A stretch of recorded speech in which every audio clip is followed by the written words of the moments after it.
بسم اللہ الرحمن الرحیم۔ H D news web channel میں پیش ہونے والی تحریروں کا سلسلے میں آج کی منتخب کردہ تحریر عالم اسلام کے عظیم مذہبی و روحانی شخصیت خواجہ معین الدین چشتی حسنی الحسینی سنجری کے بارے میں ہے، جو احبار الاحیار سے لی گئی ہے۔ آپ نے اپنی تمام زندگی صرف اور صرف اسلام کی سربلندی کے لیے وقف کی۔ آپ کے فیض سے لاکھوں دلوں میں اسلام کی شمع روشن ہوئی۔ یہی وجہ ہے کہ آج بھی لوگ ان سے محبت کرتے ہیں اور ان کے بارے میں پڑھنا اور سننا پسند کرتے ہیں۔ حضرت خواجہ معین الدین حسن الحسینی سنجری، آپ برے صغیر ہند و پاک میں بڑے بڑے مشائخ کے سر حلقہ اور سلسلہ چشتیہ کے بانی ہیں۔ 20 سال تک سفر و حضر میں خواجہ عثمان ہارونی رحمہ اللہ تعالی کی خدمت میں رہے اور آپ کے سونے کے لباس کی نگرانی فرماتے تھے۔ خواجہ عثمان نے اس کے بعد نعمت خلافت سے آپ کو نوازا۔ آپ پتھورا رائے کے دور حکومت میں اجمیر ہندوستان تشریف لائے اور عبادت الہی میں مشغول ہو گئے۔ پتھورا رائے اس زمانے میں اجمیر میں ہی مقیم تھا۔ ایک روز اس نے آپ کے ایک مسلمان عقیدت مند کو کسی وجہ سے ستایا۔ وہ بیچارہ آپ کے پاس فریاد لے کر پہنچا۔ آپ نے اس کی سفارش میں پتھورا رائے کے پاس ایک پیغامبر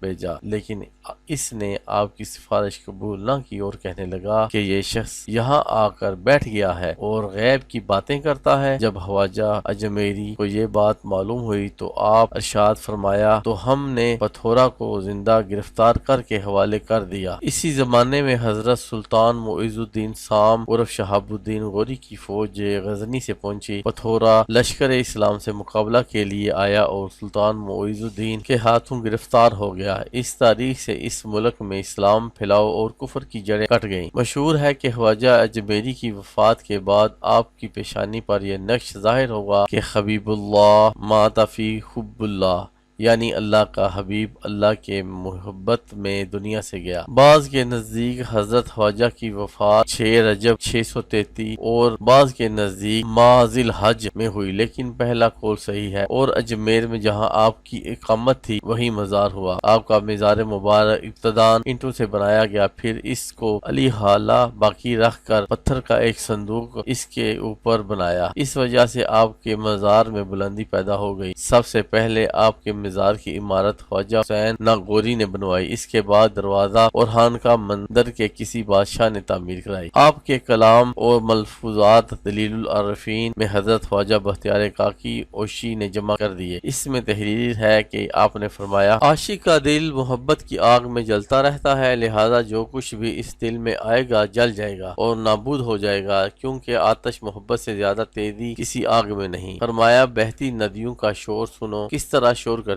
ہیں، لیکن جب سمندر میں پہنچتی ہیں بالکل خاموش ہو جاتی ہیں۔ فرمایا، میں نے خواجہ عثمان ہارونی کی زبان سے خود سنا ہے کہ فرماتے تھے کہ اللہ تعالیٰ کے ایسے اولیاء ہیں کہ اگر اس دنیا میں ایک لمحہ بھی اس سے حجاب میں آ جائے تو نیست و نابود ہو جائے۔ فرمایا، میں نے خواجہ عثمان ہارونی کی زبان سے سنا ہے، فرماتے تھے کہ جس شخص میں 3 باتیں ہوں تو سمجھ لو کہ اللہ تعالیٰ اسے دوست رکھتا ہے۔ اول سمندروں جیسی سخاوت، دوم آفتاب جیسی شفقت، سوم زمین جیسی تواضع۔ فرمایا، نیک لوگوں کی صحبت نیکی کرنے سے بہتر اور برے لوگوں کی صحبت بدی کرنے سے بدتر ہے۔ فرمایا، مرید اپنی توبہ میں اس وقت راسخ اور قائم سمجھا جائے گا جبکہ اس کی بائیں طرف والے فرشتے نے 20 سال تک اس کا ایک بھی گناہ نہ لکھا ہو۔ راکم الحروف عرض کرتا ہے کہ یہ بات اکابر مقتدمین سے بھی منقول ہے اور بعض مطہرین صوفیاء نے اس بات کی حقیقت اس طرح بیان فرمائی ہے کہ مرید کے لیے ہر وقت توبہ اور استغفار کرنا ضروری ہے، اور توبہ استغفار کے ہوتے ہوئے گناہ نہیں لکھا جاتا۔ یہ مطلب نہیں کہ گناہ اس سے بالکل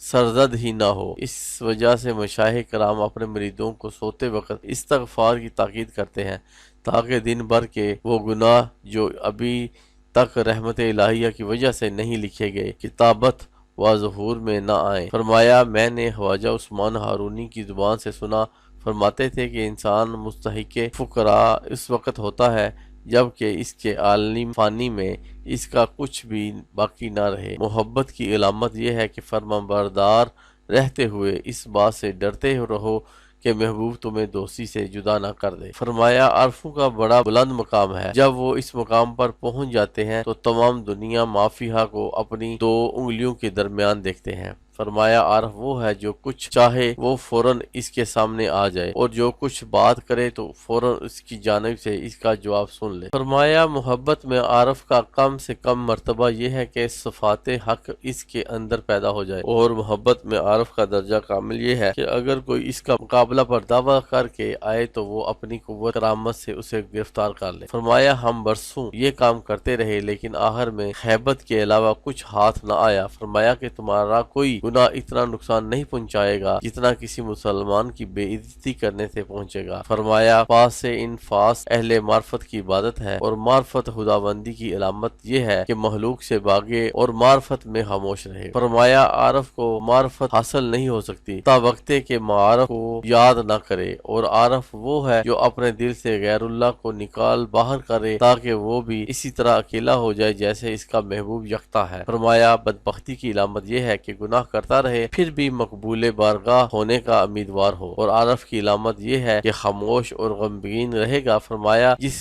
نے بھی نعمت پائی وہ صحابت کی وجہ سے پائی۔ فرمایا درویش وہ ہے جس کے پاس جو بھی حاجت لے کر آئے تو اسے خالی ہاتھ اور معدوم واپس نہ کرے، اور عارف راہ محبت میں ایسا شخص ہے جو دو عالم سے دل ہٹا لے۔ فرمایا اس دنیا میں درویشوں کا درویشوں کے ساتھ بیٹھنا عزیز ترین چیز ہے، اور درویشوں کا درویشوں سے جدا ہونا بدترین چیز ہے، کیونکہ یہ جدائی علت سے خالی نہیں۔ فرمایا در حقیقت متوکل وہ ہے جس کو مخلوق سے تکلیف و اذیت حاصل ہو لیکن نہ وہ کسی سے شکایت کرے نہ کسی سے ذکر کرے، اور سب سے بڑا عارف وہ ہے جو سب سے زیادہ حیران ہو۔ فرمایا عارف کی علامت یہ ہے کہ موت کو پسند کرے، عیش و راحت کو چھوڑ دے اور یاد الہی سے انس حاصل کرے۔ فرمایا جب اللہ تعالیٰ اپنے محبین کو اپنے انوار سے زندہ فرمائے تو یہی روایت ہے۔ فرمایا اہل محبت وہ ہے جو استاد کے بغیر دوست کی باتیں سنے۔ فرمایا عارف وہ ہے جو صبح اٹھے تو رات یاد اسے نہ آئے۔ فرمایا سب سے بہتر وقت وہ ہے جب دل وسوسوں سے پاک ہو۔ فرمایا علم ایک بے پناہ سمندر ہے اور معرفت اس کی ایک نالی، سو کہاں خدا کہاں بندہ، علم اللہ کے لیے ہے اور معرفت بندے کے لیے۔ فرمایا اہل معرفت ایسا آفتاب ہے جو تمام عالم پر درخشاں ہے اور تمام عالم ان کی نور سے روشن ہے۔ فرمایا لوگ منزل گاہ